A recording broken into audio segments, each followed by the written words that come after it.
Shalom, salam berkat dari kami untuk pendengar sekalian. Saat ini pendengar akan diberkati dengan program Hari Ini Harinya Tuhan bagian yang ke-8. Sebuah program rohani tentang doktrin Alkitab yang menolong kita untuk semakin tertanam dalam kebenaran firman dan bertumbuh dalam kemuliaan. Bersama hambanya, Pendeta Gilbert Lumendo, STH. Banyak orang merasa doktrin Alkitab sebagai sesuatu yang membingungkan. Tetapi tahukah saudara bahwa doktrin Alkitab intinya adalah memahami Alkitab dengan benar, dengan pemahaman yang sistematis, sehingga kita terus dapat tertanam di dalam kebenaran firman, sehingga kita terus bertumbuh di dalam kemuliaan Allah. Buka hati saudara sekalian untuk menerima berkat-berkat firman-Nya hari ini. Hidup di dalam Tuhan adalah kehidupan yang memiliki nama yang baru. Mungkin sudah berkata, apa maksudnya pendeta? Kalau kita pelajari dalam Alkitab, berkali-kali Tuhan merubah nama seseorang dan menjadikan baru. Kita lihat bagaimana Abram namanya diubahkan menjadi Abraham. Kita lihat bagaimana Yakub diubah Tuhan menjadi Israel. Bagaimana Sarai namanya dirubah menjadi Sarah. Bahkan juga dalam perjanjian baru kita lihat bagaimana Simon diubah namanya menjadi Petrus. Bagaimana Saulus diubah namanya menjadi Paulus. Nah, pertanyaan kita, mengapa Tuhan senang dalam memberi nama yang baru? Yang pertama, karena nama bukan hanya bicara tentang identitas, tapi nama juga bicara tentang karakter seseorang. Bicara tentang namanya itu bicara tentang karakter seseorang. Ya kan, banyak orang berkata, wah itu si kepala batu itu si egois itu si mulut cerewet itu, ya kan. Jadi bicara tentang nama itu bicara juga tentang karakter. Nama kita bisa saja Joni, tetapi orang berkata itu tuh si hati batu itu dia tuh si orang yang hatinya sadis itu dia tuh si orang serakah itu, ya kan. Nah, saudara gue yang kasih dalam Tuhan. Jadi nama bicara tentang karakter, ya kan. Orang bisa saja punya nama yang baik, ya kan. Tapi kalau karakternya jelek, maka nama yang dipanggil buat dia adalah nama yang jelek itu, ya kan. Yang kedua, nama juga bicara tentang kehidupan seseorang, ya kan. Kalau nama kita baik, orang juga melihat itu sebagai kehidupan yang baik, ya kan. Kalau nama kita jelek, ya kan, kehidupan juga kita jadi jelek, ya kan. Orang berkata itu tuh dia tuh si perampas kesenangan orang, ya kan. Kalau dia ada di mana-mana selalu dia bikin susah orang, ya kan. Jadi nama juga bicara tentang kehidupan, ya kan. Yang ketiga, saya pelajari nama juga bicara tentang hari depan seseorang. Jadi contoh, seorang ibu memberi nama anaknya Margaret Thatcher misalnya, ya kan. Kenapa dia beri nama anaknya Margaret Thatcher? Karena dia berharap hari depan anaknya nanti seperti Margaret Thatcher gitu, ya kan. Nah, Tuhan memberi nama baru, artinya dia rubah karakter kita, dia beri jaminan buat kehidupan kita, dan dia juga beri kepastian untuk hari depan kita. Lalu yang keempat, bicara tentang nama. Kenapa Tuhan senang merubah nama orang? Karena nama juga bicara tentang status sosial seseorang. Seringkali dibilang, oh itu kan si kaya itu kan si miskin itu kan si perusak itu kan, itu kan si pencari gara-gara itu kan, oh itu si pembawa damai itu, ya kan. Jadi nama seseorang juga bicara tentang status kehidupan seseorang. Waktu Tuhan merubah nama kita, maka dia mau karakter kita berkenan, dia mau kehidupan kita baik, dia mau hari depan kita terjamin, dan dia mau status kita sebagai seorang yang berkualitas di hadapan Tuhan. Haleluya. Selamat datang dalam program kita hari ini, Harinya Tuhan. Sebuah program rohani yang kembali mengingatkan kepada kita betapa pentingnya kita menjadikan firman Tuhan sebagai dasar keseharian hidup kita.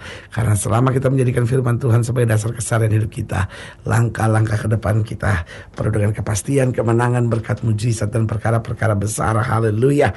Dan dalam program ini kita sedang membahas tentang nama baru, bahwa setiap kita di dalam Tuhan harus senantiasa memiliki nama yang baru. Haleluya. Nah, saudara yang kasih dalam Tuhan, dalam program ini, dalam pembahasan tentang nama baru, kita mau sama-sama belajar dari Yesaya pasal 62. Yesaya pasal 62 ayat yang pertama sampai ayat yang kelima. Yesaya 62 ayat yang pertama sampai ayat yang kelima. Saya beri kesempatan buat setiap saudara untuk ambil Alkitab saudara, ambil catatan alat tulis kita, sehingga masing-masing kita mengerti hal-hal yang penting di dalam pelajaran kita, pembahasan kita hari ini. Yesaya 62 ayat 1 sampai 5, demikian firman Tuhan. Keselamatan Sion akan datang dengan segera. Oleh karena Sion aku tidak dapat berdiam diri, dan oleh karena Yerusalem aku tidak akan tinggal tenang, sampai kebenarannya bersinar seperti cahaya dan keselamatannya menyala seperti suluh. Maka bangsa-bangsa akan melihat kebenaranmu, dan semua raja akan melihat kemuliaanmu, dan orang akan menyebut engkau dengan nama baru. Ia akan ditentukan oleh Tuhan sendiri. Engkau akan menjadi mahkota keagungan di tangan Tuhan, haleluya, dan serban kerajaan di tangan Allahmu. Engkau tidak akan disebut lagi yang ditinggalkan suami, dan negerimu tidak akan disebut lagi yang sunyi, tetapi engkau akan dinamai yang berkenan kepadaku, dan negerimu yang bersuami. Sebab Tuhan telah berkenan kepadamu, dan negerimu akan bersuami. Sebab seperti seorang muda belia menjadi suami seorang anak darah, demikianlah dia yang membangun engkau akan menjadi suamimu. Dan seperti girang hatinya seorang mempelai melihat pengantin perempuan, demikianlah Allahmu akan girang hati atasmu. Saudaraku yang kekasih dalam Tuhan, di ayat yang kedua dikatakan, maka bangsa-bangsa akan melihat kebenaranmu, dan semua raja akan melihat kemuliaanmu, dan orang akan menyebut engkau dengan nama baru. Saudaraku yang kasih dalam Tuhan, Tuhan gak mau hidup kita hidup yang biasa-biasa, tapi Tuhan mau berikan nama yang baru buat kita. Saya tidak bilang setiap saudara harus ke pengadilan lalu ganti nama, bukan itu maksud saya. Tetapi nama baru di sini juga bukan sekadar nama ketika kita dibaptis, oh dapat nama baru, nama gereja, nama yang sesuai dengan firman, bukan. Tetapi nama baru yang Tuhan kehendaki di sini adalah nama tentang sebutan kehidupan kita. Betul, ketika kita belum bertobat nama kita Joni, setelah kita sudah bertobat nama kita tetap Joni. Saya tidak bilang harus diganti nama Joni itu, tapi yang saya mau jelaskan, yang Tuhan kehendaki adalah kita punya sebutan baru. Sehingga tadinya Joni si kasar, tadinya Joni si pemarah, tadinya Joni si tukang kawin misalnya, tetapi ketika dia dirubah oleh Tuhan, dia berubah. Dan yang pertama yang Tuhan kehendaki, nama baru yang Tuhan kehendaki dalam hidup kita adalah yang berkenan. Artinya supaya hidup kita berkenan, bahwa kita bukan sekedar orang yang punya agama, tapi seorang yang berkenan kepada Tuhan. Ada banyak orang merasa diri sebagai orang baik karena dia merasa dia punya agama, tetapi pertanyaannya, sudahkah kita hidup berkenan kepada Tuhan? Kadangkala kita pikir kalau saya sudah punya agama otomatis hidup saya berkenan. Saya mau beritahu itu sesuatu yang berbeda. Ada banyak orang yang beragama tetapi hidupnya tidak berkenan kepada Tuhan. Yang Tuhan mau adalah bagaimana hidup kita berkenan, sehingga kalau kita jadi istri, kita jadi istri yang tunduk kepada suami. Kadang-kadang kita bingung kenapa suami kita belum mau bertobat. Jawabannya sederhana, karena kau istri yang kasar, kau istri yang egois, kau istri yang merasa seenaknya. Kalau perasaanmu mulai gak enak, kau main tumpahkan saja, kau marah aja sambil berkata, ya suami saya gak pernah mau mengerti saya, suami saya gak pernah mau merasakan kesusahan-kesusahan saya. Bu, persoalannya suami mulai enak lihat tingkah laku ibu. Kenapa? Karena ibu selalu merasa diri yang paling benar, ibu merasa diri yang paling hebat, ibu merasa diri yang paling baik. Padahal persoalannya ada pada perasaan ibu. Kalau hati ibu lagi enak, ibu tertawa. Tetapi kalau perasaan ibu lagi gak enak, ibu tumpahkan seenaknya. Saudaraku yang kasih dalam Tuhan, ingat, kita hidup bukan pada perasaan. Ada saatnya perasaan kita gak enak, tapi kita harus berkata kepada jiwa kita sendiri, hai jiwaku, berharaplah kepada Tuhan. Persoalannya, Pak, mulai hari ini ayo mari jadi suami yang berkenan. Kadang-kadang kita bingung, aduh istri saya mengecewakan saya. Pertanyaannya, sudahkah Pak sebagai suami Bapak memberikan kebijaksanaan? Sudahkah Bapak sebagai suami memberikan kesabaran, ketenangan bagi istri? Sebagai hamba Allah, saya mau ingatkan, mari kita jadi orang-orang yang berkenan. Orang-orang muda hiduplah berkenan. Para hamba-hamba Tuhan, marilah kita hidup berkenan. Bukan hanya hidup dengan target-target yang kita pikirkan, tetapi hidup dengan target yang Tuhan sudah tetapkan buat hidup kita. Sehingga ketika hidup kita berkenan, maka kita akan melihat kemuliaan Tuhan dinyatakan. Jadi pertama, nama baru yang Tuhan mau berikan buat kita adalah yang berkenan. Yang kedua adalah yang berkemenangan. Karena hidup Kristen bukan hidup tanpa pertandingan. Hidup Kristen adalah hidup yang harus melalui pertandingan. Nah, saudaraku yang kasih dalam Tuhan, tetapi Tetapi hidup Kristen bukan pilihan. Apakah saya menang ataukah kalah? Tidak. Hidup Kristen tidak ada dua pilihan. Hidup Kristen hanya ada satu kepastian. Kalau kita tidak miring ke kiri maupun miring ke kanan, tapi berjalan terus seturut dengan firman, kita pasti melihat kemenangan demi kemenangan. Jadi nama baru yang Tuhan kehendaki yang pertama adalah yang berkenan. Yang kedua, nama baru yang Tuhan kehendaki adalah yang berkemenangan. Sehingga kalau kita lihat masalah, kita lihat persoalan, kuatkan hati kita dan berkata, Tuhan, saya percaya bahwa Tuhan akan memberi kemenangan bagi saya. Karena itu saya hanya bersandar pada Tuhan dan belajar untuk berserah penuh kepada Tuhan. Yang ketiga, nama baru yang Tuhan kehendaki. Yang pertama sudah saya jelaskan, yang berkenan. Yang kedua, yang berkemenangan. Dan yang ketiga, apa nama baru yang Tuhan mau berikan? Yang diberkati. Haleluya.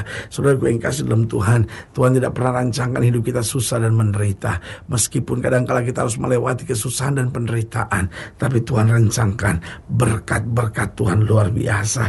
Karena itu saudaraku yang kasih dalam Tuhan, tetap setia sama Tuhan, tetap mengandalkan Tuhan, maka Tuhan mulai rubah nama kita. Kita dijadikan yang berkenan, kita dijadikan yang berkemenangan, kita dijadikan yang diberkati. Dan yang keempat, yang terakhir, nama baru yang Tuhan mau berikan buat kita adalah yang penuh mujizat.